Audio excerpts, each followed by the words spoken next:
ఖైరతాబాద్ పాత బస్తీలోని 78వ స్వతంత్ర దినోత్సవ వేడుకలు ఘనంగా జరిగాయి. ప్రభుత్వ కార్యాలయాలతో పాటు పాఠశాలలు, వాడవాడల్లో 30 జాతీయ పతాకాన్ని ఆవిష్కరించారు. జాతీయ గీతాన్ని ఆలపించి దేశభక్తిని చాటుకున్నారు. భారత్ మాతాకి జై, వందే మాతరం అంటూ నినాదాలు చేసి స్వీట్లు పంచిపెట్టారు. ఒకరికొకరు కరచాలం చేసుకుని స్వతంత్ర దినోత్సవ శుభాకాంక్షలు తెలుపుకున్నారు. పలువురు మాట్లాడుతూ ఎందరో మహానుభావుల పోరాట ఫలితం మన దేశ స్వాతంత్ర్యం వచ్చిందని కొనియాడారు. స్వాతంత్ర దినోత్సవాన్ని పురస్కరించుకొని ఎటువంటి అవాంఛనీయ సంఘటనలు చోటు చేసుకోకుండా సౌత్ జోన్ పోలీసులు అనుమానాస్పద వ్యక్తుల వద్ద తనిఖీలు చేసి గట్టి బందోబస్తు నిర్వహించారు. भारत माता की जय, भारत माता की जय, महात्मा गांधी की जय, महात्मा गांधी की जय, पंडित जवाहरलाल नेहरू की जय, भगत सिंह की जय, चंद्रशेखर आजाद की जय।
वो फोटो निकाल के इसके ऊपर टेबल के ऊपर चेयर के ऊपर लगा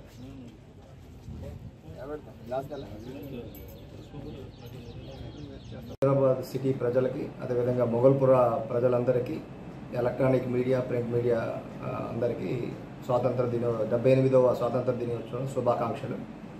ఎంతోమంది స్వాతంత్ర సమరయోధులు వాళ్ళ యొక్క త్యాగాలు, వాళ్ళ యొక్క ప్రాణాలని త్యాగం చేసిన దానివల్ల మన ఈ స్వాతంత్రం అనేది మనం సిద్ధించింది. కనుక దీన్ని మనం ఏదైతే మనం సాధించుకున్న దాన్ని ప్రజలకి మనం రక్షణ కల్పిస్తూ ఏదైతే వచ్చే రాబోయే రోజుల్లో టెక్నాలజీని మనం ఉపయోగించుకుంటూ సైబర్ క్రైమ్ కానీ అదేవిధంగా నేరస్తులు పట్టుకునే దాంట్లో మనం ఉపయోగించే టెక్నాలజీ అనేది మా యొక్క స్టాఫ్ అనేది నిర్వహించుకుంటూ